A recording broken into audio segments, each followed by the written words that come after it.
इच्छा मात्र से काल मर जाए, भगवान उसको दौड़ा रहे हैं, तो ऐसा कर तू एक बार मुझे पकड़ के ही दिखा दे। और यही एक संकेत मिलता है, मैसेज मिलता है, काल दुनिया को ग्रास बना रहा है लेकिन भगवान को नहीं पकड़ पाएगा। वो भगवान आगे आगे, वो पीछे पीछे। और जानते हैं वो पीछे से क्या कह रहा है? रुक जा, रण छोड़ कहीं का रुक जा, रण छोड़ कहीं का रुक जा। योद्धा कभी पीठ नहीं दिखाता, लेकिन तू पीठ दिखा रहा है, इसका मतलब है तू योद्धा नहीं है। और भगवान कृष्ण का एक नाम पड़ गया क्या? रणछोड़ नंद महाराज, रणछोड़ दास। रण को छोड़ करके भगे थे तो उनका नाम पड़ गया। भगवान ने कहा चल तेरा ये नाम मुझे स्वीकार है, आज से एक नाम मेरा रणछोड़ होगा। और भगवान आज भगते भगते भगते भगते उस पर्वत पे पहुंचे जहां पर मुचकुंद, मुचकुंद नाम के एक ऋषि थे, सूर्यवंशी थे, वो सो रहे थे मुचकुंद जी। और इसमें आता है एक देवासुर संग्राम। देवासुर संग्राम में कहते हैं इन्होंने भी हिस्सा लिया था, इन्होंने भी युद्ध किया था। और जब युद्ध किया था तो भाव आया कि देवताओं की तरफ से युद्ध कर रहे थे और युद्ध बराबर 1 साल तक चला। अब सोचिए ना, स्वर्ग लोक का 1 साल और धरती का अंतकाल, धरती का अंतकाल, वहां का 1 साल। जब वहां पर ब्रह्मा जी के यहाँ का 1 दिन बीता था और यहाँ पर 1 साल बीत गया था। और जब वहां 1 साल बीता होगा तो यहाँ तो प्रलय ही होने लगी होगी ना। और यहाँ पे भाव बड़ा प्यारा आता है, बड़ा प्यारा वाक्य आता है कि मुचकुंद जी ने जब युद्ध किया, अब युद्ध करने वाला थक जाता है, जब थक गए तो इंद्र ने कहा है ऐसा करिए आप हमसे वरदान मांग लीजिए, क्या चाहिए आपको। तो मुचकुंद जी ने जब नीचे झांक करके देखा तो 1 साल तक जब वो स्वर्ग में रहे तो नीचे उनका पूरा परिवार मर चुका था, कोई नहीं बचा था। तो मुचकुंद जी ने कहा तो प्रभु जब मेरा धरती में पूरा परिवार मर गया है तो मैं किसके लिए जीवित रहूं, अब किसके लिए जीवित रहूं, माने अब मैं धरती पे लौट के क्यों जाऊं, मेरा तो वहां कोई है ही नहीं है।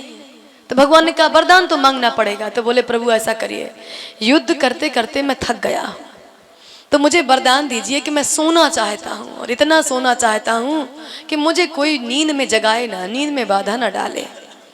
इसीलिए कहते हैं, हम लोग कहा करते हैं ना किसी को नींद में जगाना नहीं चाहिए, ये तभी से प्रथा बनी थी, ये तभी की प्रथा है। अगर कोई व्यक्ति सो रहा हो तो उसको कभी मत जगाओ, सो रहा है तो उसको सोने दो। सोते हुए व्यक्ति को जगाना बड़ा पाप है, ये तभी से ही लीला चली थी। और भगवान वहीं पर पहुंच गए जहां पे मुचकुंद जी बैठे सोए हुए थे। और मुचकुंद जी ने एक शब्द कहा था, प्रभु जो मुझे कच्ची नींद में जगाए, बीच नींद में, तो हे करुणा निधान मेरी आंख खुलते ही, मेरे आंखों के सामने आते ही वो भस्म हो जाए। भगवान ने कहा बढ़िया रहा, ना सांप मरे ना लाठी टूटे, काल को कोई मार सकता नहीं है, तो क्यों ना मैं मुचकुंद राजा के पास ही इसको ले जाऊं। तो भगवान दौड़ाते दौड़ाते वहीं पर पहुंच गए काल यवन को, जहां पर मुचकुंद जी सो रहे थे। भगवान ने अपना पीतांबर निकाला और निकाल कर मुचकुंद के ऊपर डाल दिया, ऊपर डाला। और भगवान जाके वहीं किसी गुफा में किनारे छुप करके बैठ गए। अब ये पीछे पीछे था काल यवन, तो काल यवन ने देख नहीं पाया कि ये कौन सोया है, लेकिन ये पहचान गया कि ये भगवान का ही पीतांबर है। अब इसने लात मारना चालू की, रणछोड़ कहीं का, पीठ दिखाने वाले, छुप करके सोने वाले, शर्म नहीं आती, तूने तो यदुकुल को नष्ट कर दिया, तूने तो उनकी कीर्ति डुबा दी। 1 लात मारी, 2 लात मारी, 3 लात मारते चले गए। अब उसको ये लग रहा था काल यवन को कि भगवान है, लेकिन वो तो मुचकुंद जी सो रहे थे।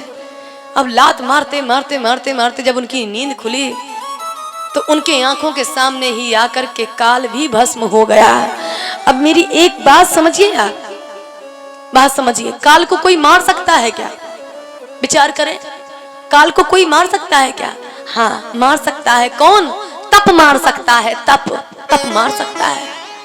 हमारे अंदर इतनी बड़ी भाई, कितने लोग अमर हो गए धरती पे, उनने काल को ही तो मारा है। हनुमान जी अमर हो गए, इसका मतलब उनने काल को मार दिया। काल को भी मारा जा सकता है यदि हमारे अंदर तप है, हमारा कोई कुछ नहीं। मार्कंडेय ऋषि, मार्कंडेय ऋषि कथा आती है ना, मार्कंडेय जी की उम्र थी केवल 5 साल, उनके माँ बाप की संतान नहीं थी, सोचिएगा। मार्कंडेय जी की उम्र थी केवल और केवल 5 साल। सब लोग इस कथा को जानते हैं। 5 साल उम्र होने के बाद जब उनके माँ बाप से कहा भगवान शंकर ने कि देखो भाई, हम तुमको बेटा तो देते हैं लेकिन केवल 5 साल तक जीवित रहेगा, इसके आगे हमारी गारंटी नहीं है। तो उन्होंने कहा प्रभु 5 साल दिया ना दिया बराबर है। हाँ, लेकिन जानते हैं उनके माँ बाप ने क्या कहा? प्रभु मुझे 5 साल के लिए ही बेटा दे दो। अब वो 5 साल के लिए मार्कंडेय जी आए तो उनके माँ बाप ने पता है क्या किया?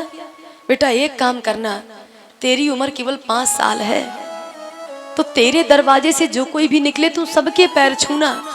ये शिक्षा दे दी केवल माता पिता ने, एक शिक्षा दी है। तुझे मरना ही है 5 साल बाद, तो ऐसा कर सबके पैर छूना। अभी हमारे भैया कह रहे थे कि इनसे पूछिए कोई सास ससुर के पैर छूता है क्या? खाक छूता है, खाक छूता है। और 24 घंटा उंगलियां तोड़ी जा रही हैं उनके नाम की। जो उंगली तोड़ता हो 24 घंटे वो पैर छुएगा भला?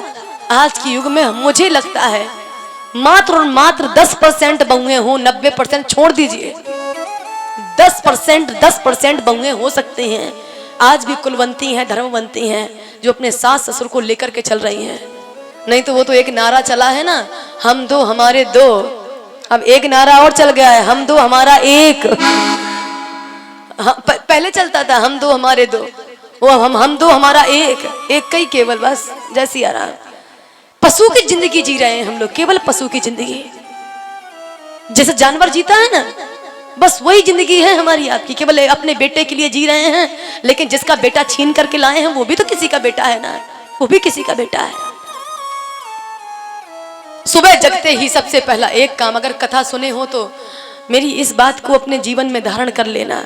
अगर कुछ पाना है, जब जगना तो धरती माता के बेटा पैर छूना है। सबसे पहले धरती माता के पैर छूना कभी मत भूलना। कराग्रे बसते लक्ष्मी, ये अपने हाथों की हथेलियों को आगे करके, कराग्रे बसते लक्ष्मी कर मध्य सरस्वती कर मूलेत गोविंदा प्रभाते कर दर्शनम। अपने हाथों में ही, ये जो हमारे हाथ है ना, इसके द्वारा कर्म होता है, और इसी हाथों में लक्ष्मी है, इसी में सरस्वती है, और इसी में माता पार्वती इसी में समाहित है, और यहीं पर नारायण, ये नारी है ना, यही नारायण है। इन हाथों के द्वारा करुणा निधान मुझसे कोई पाप ना हो, तो सुबह जगते ही जगते इन हथेलियों को रगड़ो और अपने पूरे चेहरे पर इसको बार बार स्पर्श कराओ। धरती माता में पैर रखो तो फिर धरती माता के पैर छूकर कहो, माँ मैं आपकी शरण में हूँ, हे जगत जननी, मुझे दुनिया भर के कर्म करने हैं, पता नहीं पाप हो जाए क्या हो जाए। समुद्र बसने देवी पर्वत स्थल मंडले, विष्णु पत्नी नमस्तुभ्यम, पाद स्पर्श क्षमा क्षमे। माँ कोई गलती हो जाए तो मुझे क्षमा कर देना। धरती माता से पहली गलती मानो, पैर छुओ। उसके बाद में अपने माता पिता के पैर जरूर छुओ। सब लोग का अपने यहाँ की एक परंपरा है कि बेटी यहाँ पैर नहीं छूती अपने माँ बाप के, है ना। लेकिन आप यहाँ निकल जाइए MP side, Satna side, Satna Chitrakoot के उस तरफ, केवल चित्रकूट तो यूपी एमपी दोनों में है, हर साल कथाएं होती हैं वहां। प्रत्येक कन्या अपने माँ बाप के पैर छूती है। हम भी वही करते थे। जब सुबह, मैं सत्य कहूंगी इस व्यास मंच से, सब लोग जानते हैं कि मैं अकेली संतान हूं अपने माँ बाप के, और सुबह जगते ही मैं माँ से पहले जग करके सोते, कहते हैं सोते हुए किसी के पैर नहीं छूते, और भैया मैं सत्य कहती हूँ इस धर्म मंच पर, माँ के सोते हुए पैर छूती थी, इसलिए क्योंकि जग जाएगी तो ये मुझसे पैर नहीं छुलाएगी, पैर छुलाएगी नहीं मुझसे, क्योंकि अपने यहाँ की परंपरा नहीं है। तो उसके मैं सोते हुए पैर छुई हूँ। इस व्यास मंच से मैं एकदम सत्य कह रही हूँ, और सत्य ना हो तो भगवान मुझे कभी माफ ना करे। इसके लिए अपने माँ बाप के पैरों का बंधन करो प्यारे। ये धरती के हमारे भगवान हैं, धरती के भगवान हैं।